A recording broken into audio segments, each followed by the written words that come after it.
Bienvenue dans cette nouvelle vidéo. Aujourd'hui, on va parler d'un sujet vraiment crucial pour toutes les entreprises qui ont besoin d'être visibles localement. C'est tout simplement le référencement local.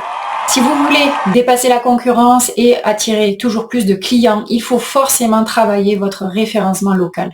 Je vais vous présenter 3 stratégies efficaces pour dominer votre marché et gagner en visibilité. La première, c'est tout simplement d'optimiser votre fiche Google My Business. Alors vous vous dites, mais oui, je l'ai déjà fait, j'ai déjà une fiche Google My Business. Mais je pense que comme la plupart des entrepreneurs que je côtoie, eh bien vous oubliez de la compléter au maximum. Ou alors vous la laissez, vous la délaissez. Et je vais vous le dire, ce n'est pas bon. Il vous faut l'optimiser au maximum, mettre de belles photos, compléter en ajoutant votre site internet, vos réseaux sociaux. Alors pour cela, il suffit de vous rendre sur votre gestionnaire de fiches établissement et de cliquer sur le petit, pas du tout ciseau, non, le petit crayon. Et là, vous allez avoir plein de catégorie à compléter. Bon, le nom de l'enseigne, en général, c'est fait. Alors, la question est de savoir est-ce qu'on peut mettre des mots-clés ou pas. La réponse, c'est que Google est contre. Ils ont affirmé qu'ils ne souhaitaient pas que les entreprises mettent des mots-clés dans leur nom. Sauf qu'en fait, tout le monde le fait. Et si vous ne le faites pas, eh bien, vous gâchez une opportunité en fait d'être plus visible. Donc oui, vous pouvez mettre un petit mot-clé, proprement bien sûr, en mettant par exemple un petit tiret, une petite barre, etc. Mais soyez fin. Les catégories d'activité, donc mettez la catégorie principale. Et après, si vous êtes par exemple un entrepreneur du bâtiment, vous faites de la plomberie et de l'électricité, eh bien vous pouvez ajouter ces deux services, ces deux catégories, pardon, dans cette partie. Ne vous privez surtout pas de le faire. Dans la description, alors il faut qu'elle fasse minimum 700 caractères, espace compris. Et là, vous allez expliquer ce que vous faites, où est-ce que vous vous situez, où est-ce qu'on peut vous trouver. Alors, est-ce que vous faites de la livraison? Est-ce que vous recevez dans votre boutique? N'hésitez pas à mettre plein de mots-clés en rapport avec votre domaine.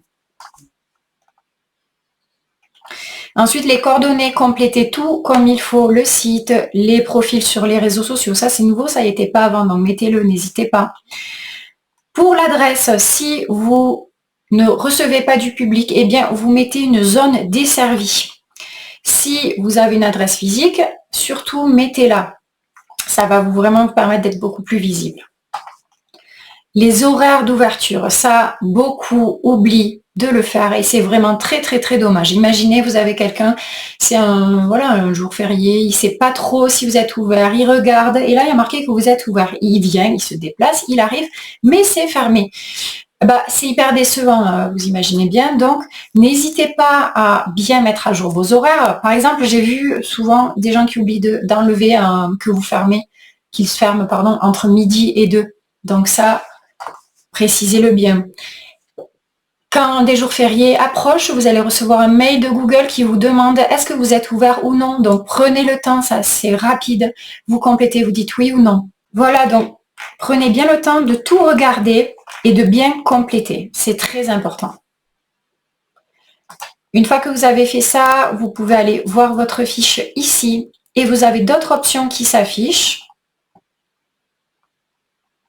comme éditer des services, éditer des produits. Si vous êtes un magasin qui vend des produits, mettez vos plus beaux produits en avant. Donc, par exemple, moi, j'ai mis mon coaching. D'ailleurs, si vous êtes intéressé, j'en fais, petite pause pub, mais j'accompagne des entrepreneurs et entreprises locales à gagner en visibilité. C'est du face à face et vous avez toutes les infos sur ma fiche ou sur mon site. Alors, donc oui, vous pouvez mettre vos produits, vous pouvez détailler vos services. Vous voyez, je les ai ajoutés ici. Vous pouvez mettre des actus. Des actus, ça sera des posts. Au niveau des avis, n'hésitez pas à répondre, que ce soit des bons ou des mauvais. Si c'est un mauvais, eh bien, restez zen et expliquer la situation, pourquoi ça s'est déroulé comme ça, excusez-vous en quelque sorte et proposez un arrangement avec cette personne. Ça va montrer aux autres clients que vous êtes une personne sympa et à qui on a envie de pardonner. D'ailleurs, petite parenthèse, sur Instagram, il y a le compte des jours et des avis qui est pas mal, avec des réponses parfois hyper violentes de la part des magasins, ou voilà, c'est énorme, il faut aller voir ça, mais ne faites surtout pas ça. Au niveau des avis, si vous avez par exemple la plateforme Trustpilot aussi pour récupérer des avis, ça va s'afficher aussi ici. Si vous êtes sur des plateformes de réservation du style Resalib, eh bien les avis s'afficheront aussi. Maintenant, les fiches Google My Business, en fait, elles seront un petit peu moins visibles et elles vont aller chercher les avis sur toutes les plateformes où vous êtes présent et les afficher ici. Je vous ferai une vidéo pour vous aider à mieux optimiser votre fiche Google, mais vous l'aurez compris, c'est vraiment la première chose à faire si vous voulez être plus visible. Deuxième stratégie, ça sera de travailler sur des mots-clés locaux, d'utiliser des mots-clés locaux dans tous vos contenus. Donc ça va passer par votre site internet avec la page d'accueil, mettons. Vous êtes par exemple, je sais pas moi, coiffeur à Marseille, eh bien vous allez essayer de travailler autour de ce mot-clé-là, peut-être avec l'arrondissement plutôt. Quand c'est une grande ville, je vous conseille de travailler selon les arrondissements parce que les gens, quelqu'un, par exemple à Paris du 20e, il va regarder dans le 20e, il va pas aller à l'autre bout de Paris. Donc ça, faites attention aussi. Donc je reviens à ces mots-clés locaux sur vos contenus. Ça passera aussi par votre blog. Là, vous allez pouvoir créer des articles qui parlent de sujets locaux, en fait, autour de votre domaine, bien sûr. Vous n'allez pas parler je sais pas moi, de la fête des voisins. Hein. Je vous montre. Par exemple, là, c'est un DJ à Paris. Il a fait un article qui s'appelle « Quelles sont les autres prestations qu'un DJ peut proposer à Paris ?» On voit ici qu'il a fait un petit résumé. Donc ça, je vous conseille vraiment de le faire sur vos articles. Alors pourquoi? Parce qu'avec les mises à jour Google, eh bien l'intention de recherche, c'est-à-dire le fait que vous répondiez bien à la recherche, à la requête de l'internaute est devenue très importante.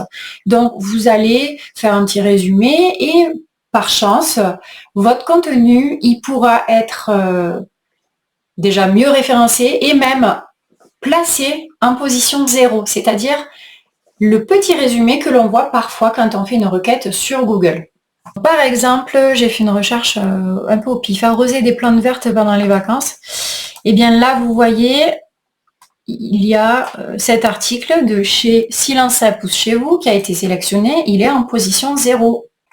Pour en revenir aux articles avec des mots-clés locaux, surtout, il vous faut amener l'internaute à faire une action, c'est-à-dire vous contacter, en savoir plus, réserver un appel avec vous, etc. Par exemple ici, donc les autres prestations qu'un DJ peut proposer à Paris, on a mis un call to action qui est voir nos options à la carte pour votre mariage. Et en fait, ça va amener sur les autres prestations que ce DJ propose. Donc vous voyez, à la carte, il y a plein d'options. Voilà, donc bien sûr, il faut que ce soit en rapport avec le sujet. Hein. Ne faites pas n'importe quoi. C'est-à-dire si vous parlez des autres prestations que vous avez, si vous parlez des autres prestations que vous avez, amenez la personne à aller voir votre carte de prestat. Alors, pourquoi faire ça? Travailler sur des mots-clés locaux dans vos contenus. Et quand je dis contenu, c'est aussi vos réseaux sociaux. Hein. N'hésitez pas à placer la localisation, votre domaine, etc., ce que vous faites. Donc, en fait, ça va aider les moteurs de recherche à comprendre ce que vous faites et où est-ce que vous vous situez. Et bien, une fois qu'ils auront compris, ça va vous permettre de mieux être référencé, de monter. Donc quand vous avez un petit client potentiel qui va faire sa petite recherche coiffeur à Marseille, eh bien il va potentiellement tomber plus facilement sur vous si vous avez beaucoup de contenu autour de votre domaine et la localisation. Troisième stratégie, j'ai bugué. Eh bien, ça sera de créer des backlinks locaux. C'est-à-dire, qu'est-ce que c'est? Les backlinks locaux, en fait, ça sera des liens provenant de d'autres sites qui pointent vers votre site. Par exemple, la mairie, elle a souvent une partie, les entrepreneurs ou les entreprises de la commune, et là, elles vont mettre votre petite présentation et un lien qui envoie vers votre site. C'est ça un backlink en fait. Donc, ce que vous pouvez faire, c'est lister tout, par exemple, les partenaires que vous avez localement, les associations dans lesquelles, je ne sais pas, vous êtes sponsor, mettons. Ça sera aussi les annuaires locaux, ça sera la mairie, comme je vous ai dit. Et puis aussi, mettons, les médias, donc les journaux. Imaginons, vous venez d'ouvrir votre boutique, il y a la presse qui vient, le journal local qui vient, et bien n'hésitez pas à lui demander d'intégrer dans son article un lien vers votre site internet. Ensuite, vous pouvez aussi voir avec des blogueurs. Par exemple, je sais pas moi, Sophie, 35 ans, qui présente les services de la ville, les restos, les sorties, etc. Donc n'hésitez pas à lui proposer, je sais pas moi, un test de produits, de visite du magasin, etc. Après, certaines demandent des rémunérations, vous voyez, mais l'idée c'est d'obtenir un article et des posts qui vont envoyer vers votre site et vers votre entreprise. Voilà, cette petite vidéo est terminée. Je vous ai présenté 3 stratégies à adopter pour dépasser la concurrence et attirer toujours plus de clients. Je vous ferai un détail de chaque stratégie dans de futures vidéos. Si vous le souhaitez, je propose du coaching pour vous accompagner, vous aider à débloquer un point, à élaborer une stratégie, à savoir quel contenu publier sur vos réseaux, sur votre blog, comment en gros gagner en visibilité et toucher vos clients. Vous avez le lien en description et sur ma chaîne. Et puis je vous dis à bientôt dans mes prochaines vidéos qui seront toujours orientées sur la visibilité locale. N'hésitez pas à vous abonner, à commenter, à liker. Je vous répondrai. N'hésitez pas si vous avez des questions, tout ça, je serai dispo. Bye bye!